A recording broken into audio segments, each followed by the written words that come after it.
ঘরোয়া বৈঠক করার জন্য অনেকদিন থেকে চিন্তা করছিলাম, কিন্তু আমার অভিজ্ঞতার অভাবে সেটা করে উঠতে পারছিলাম। শুরু হয়েছিল যখন আমাদের ডিসি কনফারেন্স ছিল, আমার খুব ভালো লাগতো যে সবার সঙ্গে দেখা হবে। সঙ্গে সঙ্গে বললাম যে আমরা জেলা পুলিশ সুপারকে নিয়ে একটা করতে পারি, খুব ভালো হবে, এটা নিয়মিতভাবে করে এলো। বেশ কয়েকবার বলেছি, মনে হচ্ছে একটা কাজ হবে, একটু অর্গানাইজ করবে, কিন্তু আমরা এটা কথায় কথায় এগিয়ে গেছে, এটা হয়নি। সেখানে যেদিন সম্প্রতি আবার কথাটা উঠাবে, তো ঠিক আছে, এটা আমরা করি। একটু দেরিতে হলো, তখন আমরা সবাই একত্রে বসলাম, খুব ভালো লাগলো সবার সঙ্গে দেখা করে। যেটা আশা করেছিলাম, এই জন্য সরকার যাই কিছুই করতে চাক না কেন, যে ভঙ্গিতেই করতে চাক না কেন, শেষ পর্যন্ত পুলিশের হাত দিয়ে করতে হয়। তারা করে দেবে না, তারা এনভায়রনমেন্টের সৃষ্টি হয়। ওই এনভায়রনমেন্ট না থাকলে তাহলে কোনো কাজ আর হয় না। কারণ পুলিশের কথা প্রসঙ্গে বারে বারে আমরা বলছি দুটো শব্দ, আইন ও শৃঙ্খলা। এটাই হলো পুলিশ। কাজে ওই পুলিশের হাতে এটাকে এক্সিকিউট করা, এটাকে এই পরিবেশ সৃষ্টি করা, আইনের পরিবেশ সৃষ্টি করা। আইন যদি না থাকলো তাহলে সরকারও কি, গণতন্ত্র কি, অধিকার কি, মানুষ নাগরিকদের কি, কিছুই থাকে না। কাজে এটাই ছিল মূল জিনিস, যে আমরা পুলিশকে অবহেলা করে কিংবা পাশ কাটিয়ে গিয়ে দেশ করতে পারবো না। তারাই সম্মুখ সারির মানুষ। তারা পত্র প্রস্তুত করলে তখন বাকিগুলি করে বীজ লাগানো হয়, চারা লাগানো যায়, সবকিছু হয়। আইন না থাকলে, শৃঙ্খলা না থাকলে, যত বড় বড় চিন্তাই হোক, যত টাকাই ঢালবে, কোনো কাজ আসে না। তো সেই জন্যই পুলিশের গুরুত্বটা মনে মনে খুব অনুভব করছিলাম, যে আমার বসে নিজেদের মধ্যে আলাপ আলোচনা করি, কি করা যায়, কিভাবে অগ্রসর হব। আজকে তোমাদের কথাগুলো শুনে খুব খারাপ লাগলো, যে অবস্থার মধ্যে তোমাদেরকে কাজ করতে আমরা ঠেলে দিয়েছি, যে করো। কাজ করার একটা পরিবেশ লাগে, সহযোগিতা লাগে, সামর্থ্য লাগে।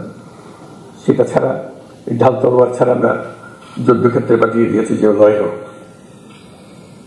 সেই জিনিসটা আমি অবশ্যই পরপরই এটা নিয়ে বৈঠক করবো, সমাধান করতে পারবো যাই না, কোনো জিনিস সমাধান করতে বড় কঠিন জিনিস হয়ে যায়, কিন্তু চেষ্টা করবো যাতে কি করা যায়। যদি ব্যর্থ হই, মনে করি আমি চেষ্টা করেছিলাম, কিন্তু ব্যর্থ হয়েছে, চেষ্টার অভাবে ব্যর্থ হইনি। এটা প্রথম চোটে মনে পড়লো যে করা। এরকম আলাপ হলে অনেক কিছু মনে পড়বে, যেগুলো আমরা চেষ্টা করব। যদি আমরা বলি যে এটাই তোমাদের কাজ, দেশকে পরিবেশটা সৃষ্টি করা যেখানে দেশ এগিয়ে যেতে পারে, তাই যদি হয়, তাহলে যাদের হাতে পরিবেশ সৃষ্টি করার দায়িত্ব, যাদের কাছে দেশকে তৈরি করার দায়িত্ব এগিয়ে যাওয়ার জন্য, তাদের নিজেদেরকে তৈরি করতে না পারলে তাহলে তারা বাকি কাজ হলো না। তো সেজন্য আমরা অগ্রাধিকার দিতে চাই, প্রায়োরিটি দিতে চাই, যেটা আমরা পারি। আর কথা বলার আরেকটা কারণ ছিল, যে কারণে বসতে চেয়েছিলাম, সেটা হলো যে আমি সরকারে যোগ দেওয়ার আগেও বলেছি, এখন সরকারে যোগদান পরেও বলছি, বাংলাদেশ একটা মস্ত বড় সম্ভাবনাময় দেশ। আমি বারে বারে এটা অনুভব করি। এটা শুধু রাজনৈতিক মাঠের বক্তৃতার জন্য না, ব্যক্তি হিসেবে, দেশের নাগরিক হিসেবে অনুভব করি যে এটা বিরাট একটা সম্ভাবনা। এমন কিছু কিছু উদাহরণ আছে কেন এটার সম্ভাবনা আমি দেখি। কিন্তু সেই সম্ভাবনা থেকে আমরা বাস্তবের দিকে আনতে পারছি না, থেকে যাচ্ছি। আজকে আমরা একটা সুযোগ পেয়েছি, মস্ত বড় সুযোগ, সেই সম্ভাবনাকে কার্যে পরিণত করা। এবং জুলাইয়ের এই অভ্যুত্থানের ফলে সেই সম্ভাবনাটা সৃষ্টি হয়েছে। এই সম্ভাবনার যে পরিবেশ সৃষ্টি হয়েছে, সেটাকে যেন আমরা হারিয়ে না ফেলি। কারণ হারিয়ে ফেলা খুব সোজা, মুহূর্তে হারিয়ে যায়। এই সম্ভাবনাকে ধরে রাখা, যেটুকু সময় আমাদের আছে সেটুকু সময়ের মধ্যে আমরা চেষ্টা করবো, ভবিষ্যতে যারা আসবে তারাও আশা করি চেষ্টা করবে, পথটা যেন আমরা সৃষ্টি করে দিই। এই পথে আমরা এগোলে সম্ভাবনাগুলো বাস্তবে পরিণত হবে। শুধু বাংলাদেশ একটা সুন্দর দেশ হবে, নিয়মতান্ত্রিক দেশ হবে, গণতান্ত্রিক দেশ হবে, সেটা তো বটেই। আমি মনে করি বাংলাদেশ পৃথিবীর যে সমস্ত অগ্রগামী দেশ আছে যারা পৃথিবীতে নেতৃত্ব দেয় তাদের মধ্যে একটা হতে পারে, এরকম একটা দেশের সম্ভাবনা আছে। এটা কোনো আত্মতুষ্টির জন্য না,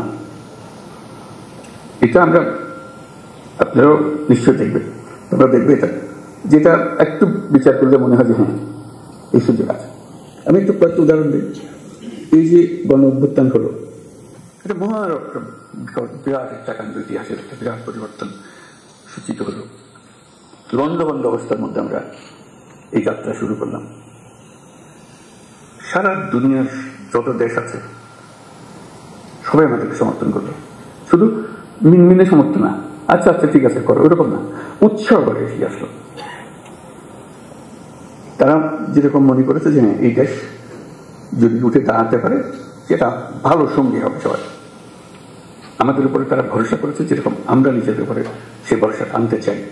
আমাদের সে ভরসা অনেক সময় হারিয়ে যায়, যে মনে হয় না কি হবে, এই তো দুদিন পরে আবার সব পাল্টে যাবে, কয়দিন থাকবে এটা দেখি আমরা, এটা প্রশ্নবোধক নিয়ে অগ্রসর। আমি যেটা বলার চেষ্টা করছি যে প্রশ্নবোধক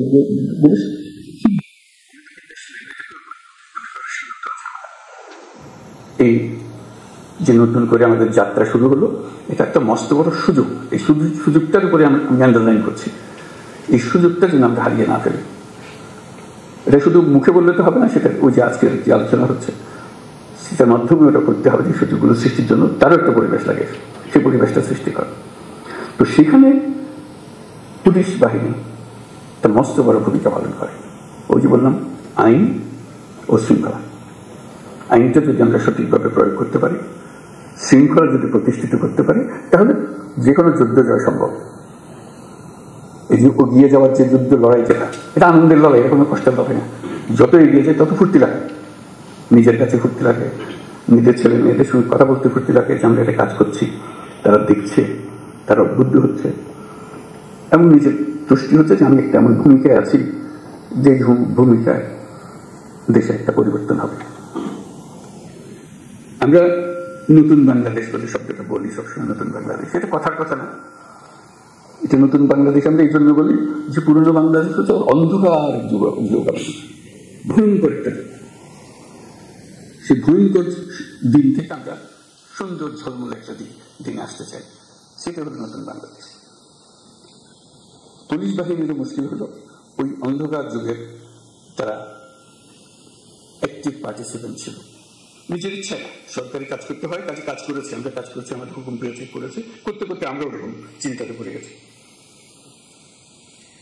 কাজে নতুন বাংলাদেশ সৃষ্টি করার জন্য তোমাদেরকে ওই চিন্তা থেকে বেরিয়ে আসতে হবে যে না, আমরা নতুন বাংলাদেশ সৃষ্টি করবো।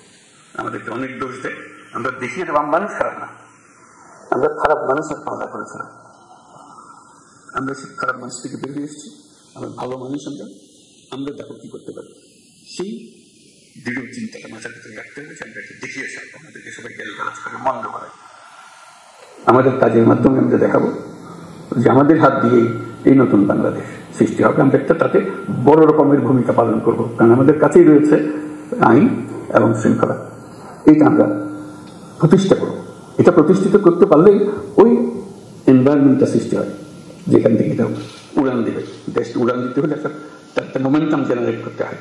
এই মোমেন্টাম জেনারেট করার জন্যই হলো এটা যে আমাদের আইন এবং শৃঙ্খলাটাকে প্রতিষ্ঠিত হবে। মুখের কথা না, মানুষ দেখলেই, পুলিশ দেখলে মানুষ আশ্রয় পায়, এখন পুলিশ দেখলে ভয় পায়, কি আমাদের খ্রিস্টের মধ্যে আটকে হলো, এত ভয়ঙ্কর ক্যারেক্টার।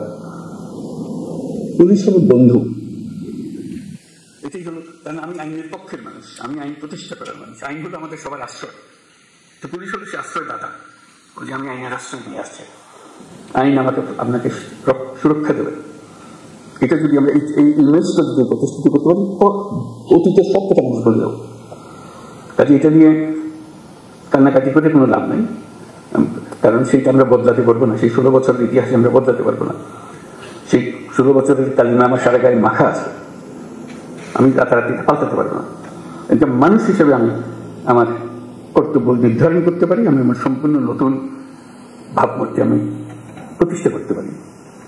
এবং যে সরকার তোমাদের নিয়ে কাজ করছে সেই সরকারের ইচ্ছা যে তোমরা সেই ভাবমূর্তি চলে আসো, যাতে করে সবাই দুনিয়া সবাই দেখে, দেশের মানুষও দেখে আমরা শুধু পুলিশ বাহিনী না, আমরা নতুন বাংলাদেশের পুলিশ বাহিনী।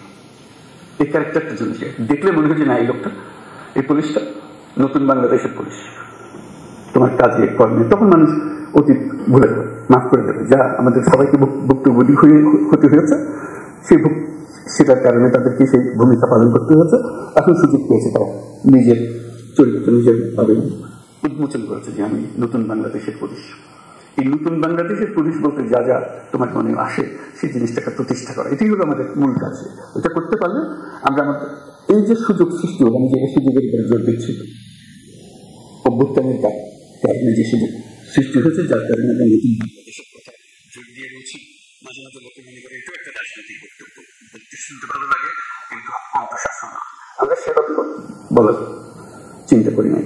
আমরা বাস্তবিক পক্ষে মনে করেছি যে এটা একটা মস্ত বড় সুযোগ। এটা নতুন দেশ, যেমন নতুন দেশ আর আশেপাশের দু চারটা দেশের সঙ্গে পাল্লা দেবে তা না, আমরা দুনিয়ার মাঠে খেলোয়াড়, আমরা ছোট মাঠে খেলোয়াড় না।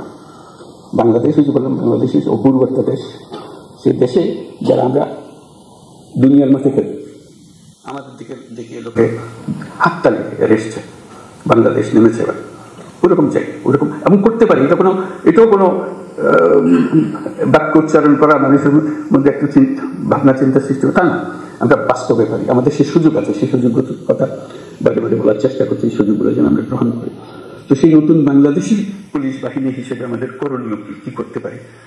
অতীত নিয়ে কান্নাকাটি করার দরকার নাই, নতুনের জন্য আমরা প্রস্তুত এবং করে দেখাবো। এটা মুখে বলে আমরা নতুন বাংলাদেশ করবো, মুখে বলার দরকার নেই, কাজে বলবো যে হ্যাঁ এই হলো নতুন বাংলাদেশের পুলিশ বাহিনী, সবাই ভাবা দেবে যে এই একটা কাজ। এবং আশেপাশের যারা আছে তারা বললো যে ভাই আপনার একটা কাজ দেখালেন, এবার এটা আমরা চিন্তা করি না, পুলিশের হাত দিয়ে কাজ করতে পারে, পুলিশের মাথায় চিন্তা আসতে পারে। কারণ পুলিশ সম্বন্ধে ইমেজ হলো যে তারা খারাপটা আগে দেয়, খারাপটা আগে করে, আমরা ভালোটা আগে দেখবো, ভালোটা আগে করবো। আমাদের পুরো বাহিনীটা নিয়োজিত, একজন দুজন করা সেটা ঠিক আছে, খারাপ না, কিন্তু তাতে বাহিনী কথা না, বাহিনী শ্রমিক বিভাগে একটি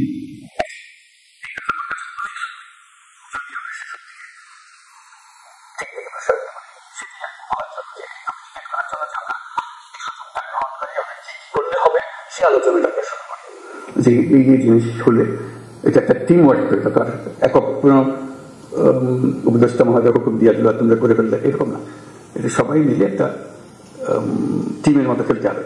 এবং বাংলাদেশের যত টিম আছে সবথেকে গুরুত্বপূর্ণ টিম হলো তোমরা পুলিশ। আমরা বহু টিম আছে, ব্যবসা বাণিজ্য অন্যান্য বহু রকমের জিনিস, কিন্তু গোড়াটা ঠিক করে দিতে হয় পুলিশকে। ওই যে বললাম যে পরিবেশ তার হাতে, পরিবেশ মানে কাজ করার পরিবেশ, এই পরিবেশটা তোমাদেরকে সৃষ্টি করতে হবে এবং তোমরা পারবে, না পারার পিছনে। এবং যদি অতীতের কোনো কাজে তোমার কাছে অনুশোচনা এসে থাকে, দুঃখ এসে থাকে, এই হলো সুযোগ। এই দুঃখটাকে মোচন দেওয়ার জন্য এমন কাজ করবো মানে সেটা শুধু ভুলে না, এই যেটা নতুন কাজ সেটা দিকে আমাকে স্মরণ করবো, অতীতের প্রশ্ন উঠবে না আর আমার কাছে, তাহলে পরিষ্কার দেখবো যে আমরা কি করি না করি, এই জিনিসটা করা। তো সেটা বলবো যে আমরা তো করতে চাই, কিভাবে করবো, আমাদের তো সুযোগ দিচ্ছে না। এই সুযোগটা কিভাবে আমরা করতে পারি? আমরা সবাই মিলে একটা টিম, তোমরা একটা টিম আলাদার ওপর না, আমরা সবাই মিলে একটা টিম, তোমাদেরটাও সেই সুযোগ করে দিতে হবে, যাতে করে আমরা যতটুকু আমাদের সাথে আছে সেগুলো, সেই আয়োজনগুলো করে দেওয়া যাতে আমরা করতে পারি। বাংলাদেশের সুযোগের মধ্যে একটা যেটা বললাম যে মস্ত বড় সৌভাগ্যবান যাতে তার মানুষ, মানে আমরা সবসময় চিন্তা করে এসেছি যে বাংলাদেশে এত মানুষ, এর কপালে দুঃখ ছাড়া আর কিছু নেই, খালি বাড়ছে তো বাড়ছে এতগুলো মানুষ। বাস্তব পরিস্থিতি তো উল্টা, আমরা এত সৌভাগ্যবান জাতি যে আমাদের শক্তির অন্ত নাই, মানুষের শক্তি, মানুষের শক্তির সঙ্গে কেউ কল্যাণ দিতে পারে। মানুষের ভিতরে ভীষণ দিকে বেশি সৃজনশীলতা আছে, যে সমস্যার দিকে সেই সমস্যাকে উল্টে হয়, এটা সমাধান এমন জিনিস হয় যে মানুষ চিন্তাও করে না, এটা সমস্যা ছিল, এটা এসে অদ্ভুত রকম করে পাল্টে পাচ্ছে। আমাদের সেই সামর্থ্য আছে, কারণ আমাদের যে জনসংখ্যাটা বেশিরভাগ হলো একেবারে কাঁচা তরুণ, এরকম দেশ দুনিয়াতে নাই, এত মানুষ, এত তরুণ মানুষের দেশ। এবং সেই তরুণ অসহায় তরুণ না, তারা নানা বুদ্ধি সল্লা করে, এটা করে ওটা করে, কোনো জিনিস বাদ থাকে না। আমরা অতীতে যা যা করে এসেছি একটু ফিরে দেখলে, তার ব্যাখ্যা করলে দেখা যাবে কি রকম সমস্যাটাকে তারা সমাধান করে দিয়ে নিজে নিজে করে ফেলেছে। আমরা সবাই মিলে তাদেরকে বাধা দিয়েছি, সরকার বাধা দিয়েছে, পুলিশ বাধা দিয়েছে, ব্যবসা বাধা দিয়েছে, কিন্তু তারা এর মধ্য থেকে কাজটা করে ফেলেছে। আমরা পথে পথে তাদের বাধা সৃষ্টি করেছে। সরকারের একটা ভূমিকা হলো বাধা সৃষ্টি করা, আমরা সে বাধাকে কাটিয়ে দিয়েছি, সেই বাধাকে অতিক্রম করে তাই করতে হয়েছে। এখন আমাদের যেটা শপথ নিতে হবে, যেটা সিদ্ধান্ত নিতে হবে, যে মানুষকে আমরা বাধা দেব না, তার পথকে আমরা সহজ করবো, তার পাশে থাকবো। তাহলে দেখবো যে দেশের এখন সমস্যা হবে না, শুধু তার পাশে থাকবে।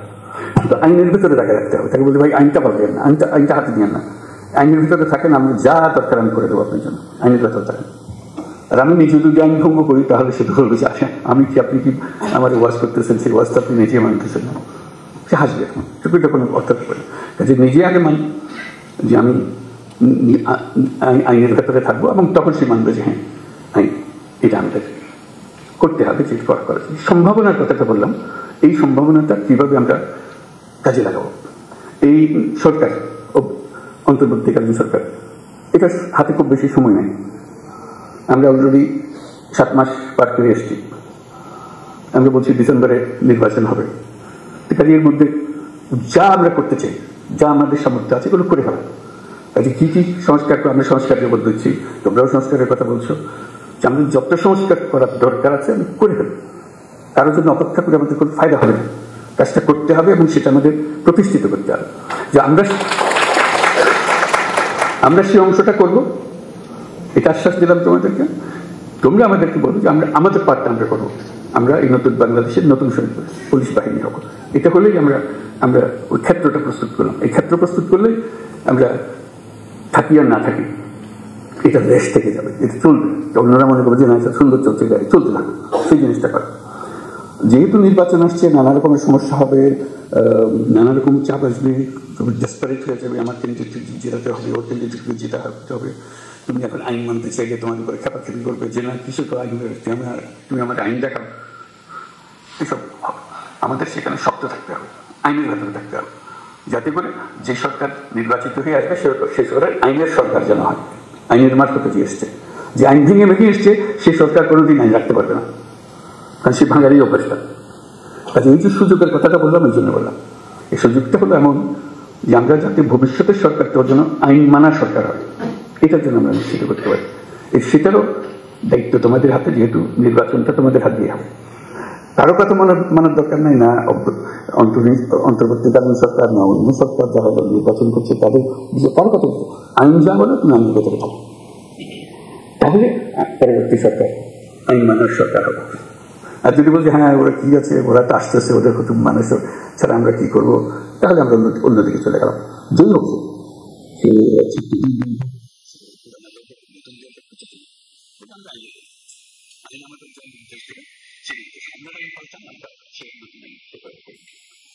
ওই জিনিসটা যেন শক্ত থাকে, যে আইনের ব্যাপারে থাকবো, যাতে ভবিষ্যৎ আমাদের আবার এই পুরনো জগতে ফিরে যেতে না। আমাদের শুধু ভয় হলো আবার অন্ধকারে যেন হারিয়ে না যায়। এক মহা অন্ধকার থেকে আমরা পাঠিয়ে এসেছি, আমাদের কপাল ভালো, ছাত্ররা আমাদেরকে সেটা থেকে মুক্তি দিয়েছে। আমরা যেন আবার এই গর্তের মধ্যে ঢুকে না পারি, তাহলে আমাদের আর রক্ষা নেই, আমাদেরকে কেউ আর উদ্ধার করতে পারবে না। আজকে খুব ভালো লাগলো আলাপ করে, আজকে বেশি আলাপ করে নিয়ে করতে। তোমাদের তো বিভিন্ন জেলার থেকে এসছে, বিভিন্ন রকম কাজ। অন্য সময় আমি বলেছি, আবার তোমাদের সঙ্গেও বলি সেটা কথা, এক একজন এক একভাবে কাজ করবে, নিজের সৃজনশীল ভাবে কাজ করবে। আমার সমস্যা আমি জানি, আমার এলাকার সমস্যাটা কি। উপর থেকে হুকুমের অপেক্ষার দরকার নেই, উপরওয়ালারা হুকুম দেবে নানা জিনিস। আমি আমার জগতের সমস্যাটা দিকে, আমার জেলার কি কি সমস্যা, এটা আমি একটা তালিকা নিয়ে নেবো। এইগুলোতে আমি একটা প্রায়োরিটি দেবো, এই জিনিসগুলো আমি করবো। নিজের একটা ব্যক্তিগত একটা ডিসিশন, এটা আমি করবো। এই জিনিসটা আমি সহজ করে দেবো, এই জিনিসটা আমি করবো। যে সমস্ত জিনিস আমার দরকার, যেমন আমাদের আইন শৃঙ্খলার যা যা বিষয়গুলো আছে, বিশেষ করে নারীদের বেশি এখন জোর আলাপ চলছে, যেটা আমাদের রক্ষা করতে হবে, নারীদের সুরক্ষা দেওয়া। এটা একটা মস্ত বড় কাজ। এটা আমাদের অবহেলার কারণেই এটা ক্রমে সমাজের মধ্যে দ্রুত বিস্তার লাভ করেছে। আমাদের দেশের অর্ধেক মানুষ অসহায় হয়ে পড়েছে, তাদের প্রতি দৃষ্টি দেওয়ার কেউ নাই। এটা রাস্তাঘাটে চলতে গেলে ভয় লাগে, কথা বলে আপনার রাস্তা যায়, সে ভয়ে বয়ে যায়। এটা কোন ধরনের কথা? এই দেশের একজন নাগরিক রাস্তা দিকে যাবে, সালমানের মতো একটা ভীতি টানবে, তাকাতে তার দিকে তাকালে কি বুঝবে, কোন দিকে তাকালে না নিচের দিকে তাকালে না উপর দিকে তাকাবো, বুঝতে পারছে না। কোনটা পূর্ব বুঝতে পারছে না, কোনটা আমি নিরাপদ হবো, আমার নিরাপত্তা কোথায়? বাপ হিসাবে, ভাই হিসেবে আমাদের তো একটা পারিবারিক দায়িত্ব আছে, তারপরে পুলিশ হিসাবে আমাদের সবচেয়ে বড় দায়িত্ব। আইনে তাকে সমস্ত অধিকার দিয়েছে। সেই আইন তার জন্য দেওয়া, তার হাতে তুলে দেওয়া যে হ্যাঁ এই আইন আপনাকে দেবে, আমি সেই আইনে সেই আইন প্রয়োগ করার মালিক, আমি আপনার অধিকার নিশ্চিত করার দায়িত্ব আমার, আমি এই অধিকার নিশ্চিত করবো, আমার এলাকায় আমি নিশ্চিত করবো। সারা বাংলাদেশে কি হচ্ছে এটা আমি জানতে থাকবো, কিন্তু আমার হলো যে আমার এলাকাতে আমি তো একটা এলাকার মালিক, আইনের মালিক, আমি হলাম সরকার, আইনের সরকার, কাজে আমার নিশ্চিত করছে সে অধিকার যেন প্রতিষ্ঠিত করতে পারে, কোথাও যেন এটা নিয়ে প্রশ্ন তুলতে না পারে কেউ। এই নাগরিকদের অধিকার হিসেবে আমার সেই জিনিসগুলো দেওয়া, যাতে করে অধিকার থেকে সে কোনো রকম বঞ্চিত না হয়। তারপরে আরো নানা রকমের অধিকার আছে, সেগুলো যেন আমরা বঞ্চিত না হয় কেউ, সে প্রতিষ্ঠিত করা। বিশেষ করে নারীদের বিষয়টা এসছে বলে আমি উল্লেখ করলাম, এটা খুব গুরুত্বপূর্ণ বিষয়। কারণ তা না হলে আমরা ওই যে বললাম যে বহু সম্ভাবনার একটা দেশ, সেই সম্ভাবনা এখানে শেষ হয়ে যাবে যদি আমরা ওইটুকু না পারি। সংখ্যালঘুদের নিরাপত্তায় একই ব্যাপার, নাগরিক হিসেবে তার আমাদের কনস্টিটিউশন অনুসারে যত অধিকার দেওয়া আছে সবগুলো নিশ্চিত করা আমাদের দায়িত্ব, এবং সেই দায়িত্ব পুলিশের মারফতে আমাদের এক্সিকিউট করতে হবে। তাতে পুলিশ হিসেবে সংখ্যালঘু নিরাপত্তা হোক, যে কোনো ব্যক্তির নিরাপত্তা, অসহায় গরিব মানুষের নিরাপত্তা, শক্তিশালীর হাত থেকে তাকে বাঁচানো, সেটা নিশ্চিত করা ইত্যাদি, এগুলো যেন আমরা করতে পারি। এই প্রসঙ্গে আরেকটা বিষয় একটু পরিষ্কার করি। আমরা তো বললাম যে আমরা কাজ করবো এবং নতুন বাংলাদেশ করবো এবং খুব দ্রুত আমরা এগোতে পারবো, সব ঠিক আছে, এগুলো কোনোটাই পেছনে কোনো প্রশ্ন উঠবে না, এগুলো নিশ্চিত একটা বিষয়। কিন্তু এর মাঝখানে আমরা একটা পরিষ্কার মাথার ভেতরে যেন রাখি, আমরা একটা যুদ্ধাবস্থার মধ্যে আছি। আমরা এই 8ই অগাস্টের পরে ভুলে গেছি যে আর যুদ্ধ নাই, যুদ্ধ শেষ, কথা ঠিক না। আমরা একটা কন্টিনিউয়াস যুদ্ধাবস্থার মধ্যে আছি, এইটা যেন মনে থাকে যে আমরা যুদ্ধাবস্থার মধ্যে আছি। এই যুদ্ধ অবস্থার থেকে আমাকে জয় হয়ে ফিরে আসতে হবে, বেঁচে আসতে হবে। এই যুদ্ধটা কিভাবে হয়? পরিষ্কার, লোকের সুযোগ গ্রহণ করে, যারা পরাজিত শক্তি তারা সুযোগ গ্রহণ করে একটা উস্কিয়ে দেবে, একটা কিছু গোলমাল পাঠিয়ে দেবে, এবং প্রথম নজর আসবে পুলিশের নজর। তার দৃষ্টিতেই তো সাংঘাতিক, তো আমাদের বিরাট শৃঙ্খলা ভঙ্গের কাজ করবে, আমাদের শান্তি নষ্ট করবে, আমাদের গোলযোগ পাঠিয়ে দেবে। তার চেষ্টা হবে একটু গোলযোগ পাঠিয়ে দেওয়া, সে তো সম্মুখ যুদ্ধে আসতে পারছে না, সে কথা একটা প্রচার করবে, প্রচার করে দিয়ে একটা মহাকাণ্ড তুলে দেবে যে ওকে মেরে ফেলেছে, ও কি হয়েছে, ও এইরকম করেছে, একটা কথা, একটা ছবি ছাপিয়ে দেবে, একটা পোস্টার লাগিয়ে দেবে ইত্যাদি। এটা কন্টিনিউয়াসলি চলতে থাকবে, কারণ সেই যুদ্ধ ক্রমাগত তীব্রতর হবে। যতই নির্বাচন কাছে আসবে ততই তীব্রতর হবে, কারণ ওই পরিবর্তন হয়ে গেলে আবার তারা মনে করবে যে আমরা আরেকবার পরাজিত হয়ে গেলাম, পরাজিত হয়ে যায়। কাজে সেই এটা তীব্রতর করতেই থাকবে। ওইখানেও ফ্রন্ট ফোর্স হলো পুলিশ বাহিনী, নজরে রাখা এবং সবার দিকে খেয়াল রাখা। তাকে সন্দেহ করেছি তার মানে এই নয় যে তাকে এখনই আমাকে কারাগারে নিয়ে, তা না, সেও দেশের নাগরিক। কাজে দেশের নাগরিক হিসাবে তার অধিকার আছে, যদি নাগরিক হিসাবে থাকে। আর যদি দোষ করে থাকে তার উপর নজর রাখবে, দোষ করা মাত্র যেন তার ধরে উঠতে পারে, যেটা আমাদের নিরাপত্তা বিঘ্নিত করছে, আমার আইন ভঙ্গ করছে ইত্যাদি ইত্যাদি যেগুলো আছে। কাজে যেটা আমার আন্ডারলাইন করার কথা যে আমরা যুদ্ধাবস্থার মধ্যে আছে, এই যুদ্ধাবস্থা চলতে থাকে, বিশেষ করে ইন্টেন্সিফাই হবে, ক্রমাগতভাবে ঘনীভূত হবে। এই মেঘ আস্তে আস্তে কালো মেঘ, কাল থেকে আরো প্রচন্ড বেগের মেঘ, ঘূর্ণিঝড় ইত্যাদি হতে থাকে। আমরা যদি সতর্ক থাকি তাহলে এটাকে বাড়ার সুযোগ দেওয়ার দরকার হবে না। এই প্রসঙ্গে দেখা যাবে যে অনেক অপপ্রচার, এগুলো তোমার পরিচিত সব অপপ্রচার যে হয়, অপপ্রচারের একটা মহা কারখানা আছে, নিত্য নতুন ভাবে অপপ্রচার হবে, তোমাকেও কনফিউজ করে বলবে যে আসল কথা ঠিক বুঝতে পারতেছে না কি হইতেছে। যাতে সেটার থেকে বাঁচে, এই অপপ্রচার থেকে বাঁচে। অপপ্রচারে কোনো একটা সূত্রপাত হলে তোমার এলাকায় যদি হয়, সঙ্গে সঙ্গে এটা রিপোর্ট করা যেখানে একটা অপপ্রচার চলছে, এটাকে শিগগিরই পরিষ্কার করে ফেলতে হবে, লোকে যেন ভুল ধারণার মধ্যে না থাকে। নড়াচড়া ইত্যাদি, কারাই অপপ্রচার করছে, কারাই ফ্যাক্টরি বানিয়েছে, কোথায় বানিয়েছে, কারণ তাদের এন্ট্রান্স সর্বত্র, যেহেতু তাদের হাতে বিশাল অঙ্কের টাকা আছে, কি পরিমাণ টাকা আছে সেটা পত্রিকায় তোমরা দেখতেছো। ওইটার থেকে ওই যুদ্ধটা আমাদের জগৎ, আমরা এই যুদ্ধকে উঠতে দেবো না এটা। আর আমাদের জগৎকে আমরা ওই যে নতুন বাংলাদেশ করতে চাই, সেই নতুন বাংলাদেশ থেকে আমরা অগ্রসর হব।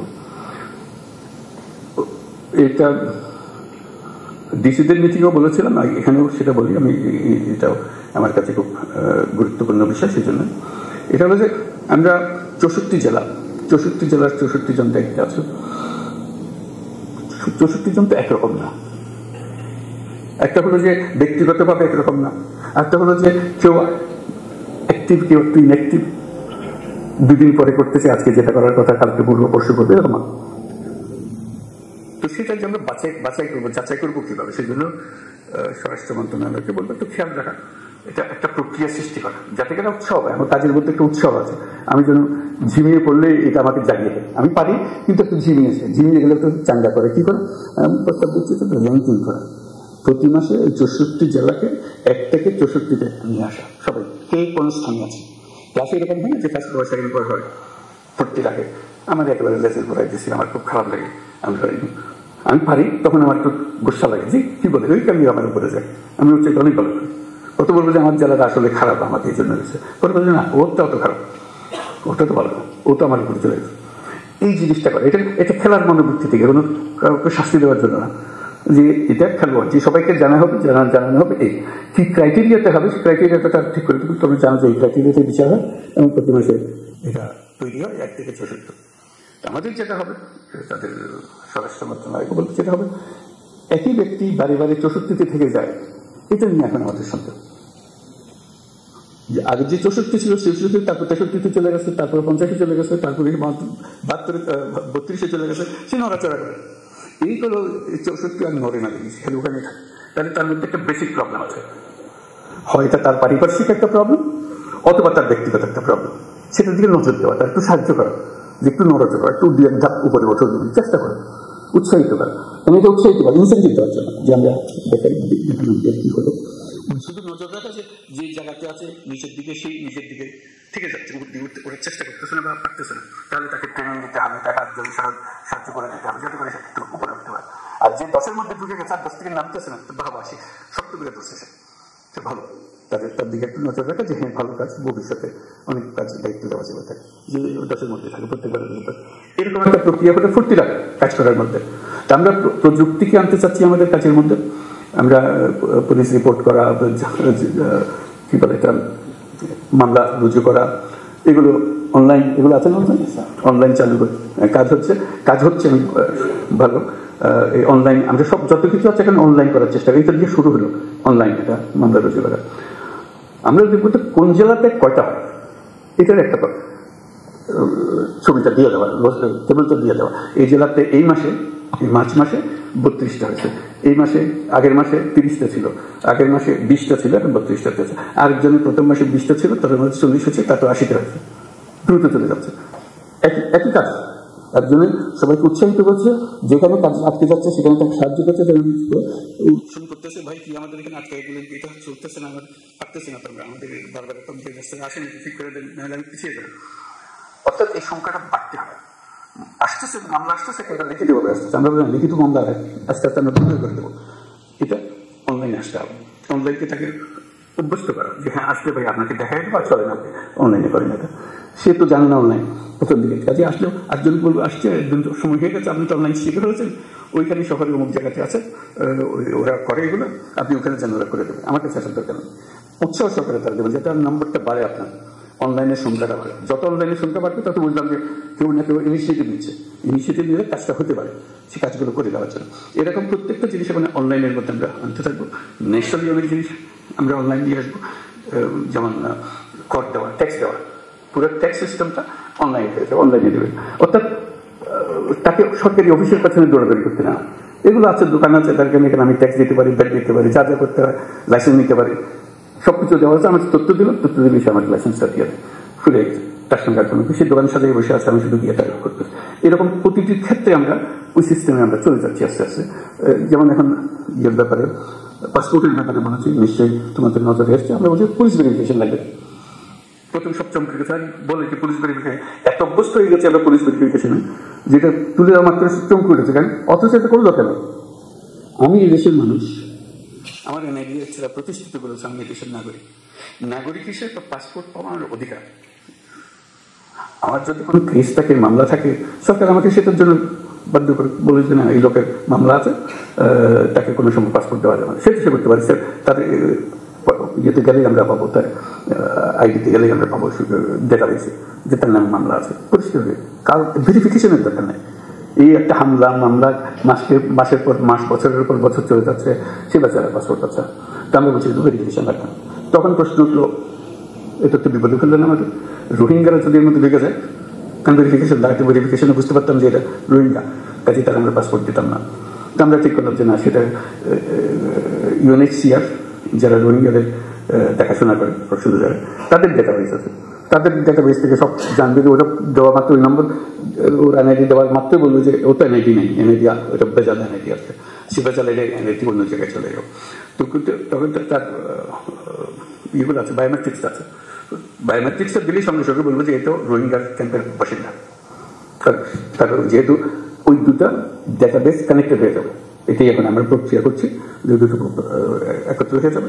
এটা দেওয়া মাত্রই সমস্ত তথ্য স্ক্রিনে ভেসে উঠবে যে ওখানকার, তাহলে সেখানে পাসপোর্ট দেওয়া, পাসপোর্ট অথরিটি ঠিক করবে যে তুমি তো রোহিঙ্গা, তোমাকে আমরা দিতে পারলাম না।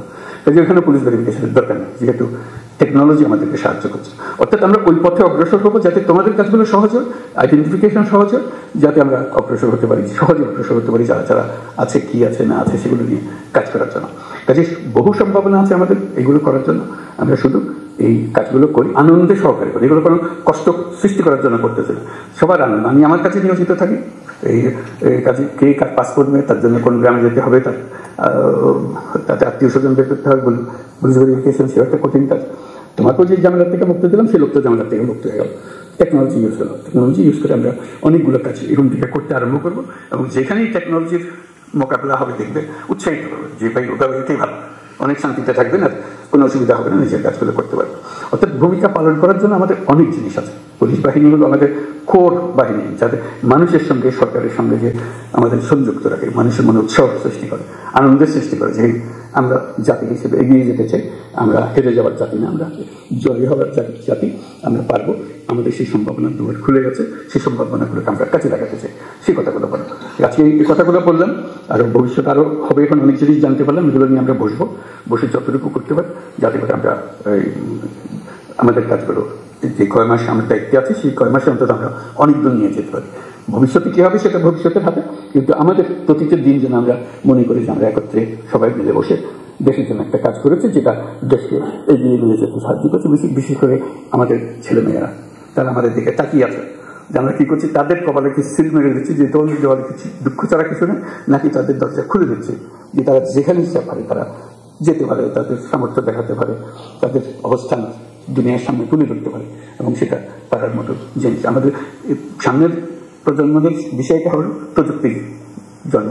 এই প্রযুক্তি দিয়ে তারা কোথায় যে চলে যাবে আমরা চিন্তা করতে পারছি। আজকে যে ছোট্ট বাচ্চাটা আপনার ঘরে বড় হচ্ছে, দেখবেন যে সে কী যে কাণ্ড করে ফেলেছে, তার 18 বছর বয়সে, 19 বছর বয়সে, আপনিও বুঝতে পারেন নাই, আমরা আপনার ফ্যামিলির কেউ বুঝতে পারেনি, সেও বুঝতে পারেনি, কিন্তু সে রাস্তা পেয়ে গেছে, যেহেতু প্রযুক্তি তার হাতে গেছে। প্রযুক্তি একটা হলো যে আলাদিনের চ্যালেঞ্জের মতো, এটা যার হাতে গেছে সে এটা নিয়ে যে কোনো ইচ্ছা যে কোনো জিনিস করতে পারে। আমরা স্টারলিংকের কথা বলছি, যে স্টারলিংক আশা করি কিছুদিনের মধ্যে শুরু হয়ে যাবে। হয়ে গেলে দেখবেন যে ফার্স্ট ইন্টারনেট, দ্রুত গতির ইন্টারনেট হয়ে গেলে, এই বর্তমান যে ইন্টারনেট আছে তার তুলনায় এত গতি, তাতে সমস্ত কিছু হাতের মুঠোয় চলে আসবে, মুহূর্তের মধ্যে হাতের মধ্যে চলে আসবে, যে যা করতে চায়, আর কারোর জন্য অপেক্ষা করতে হবে।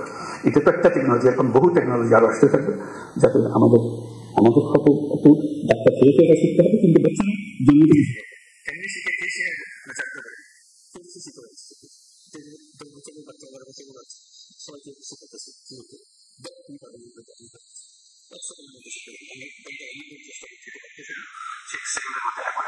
তার মধ্যে বিল্ট ইন একটা জিনিস আছে যেটা আমাদের মধ্যে নাই, আমরা পারিনি, আমাদের জমানায় সেটা ছিল না বলে, এবং তার জমানায় এসে সেটাতে ওস্তাদ হয়ে গেছে। সেই জগতের মধ্যে আমরা প্রবেশ করছি। ওকে এখন বাড়ার সুযোগ দেন, উড়ার সুযোগ দেন, সেজন্য আমাদেরকে সবাই নিয়ে উড়ান দিতে পারে। তো সবাইকে ধন্যবাদ। আজকে কথাবার্তা হলো, আশা করি ইনশাল্লাহ ভবিষ্যতে আবার এরকম সুযোগ হবে এগুলো বলার জন্য, আলাপ করার জন্য। আপনাদের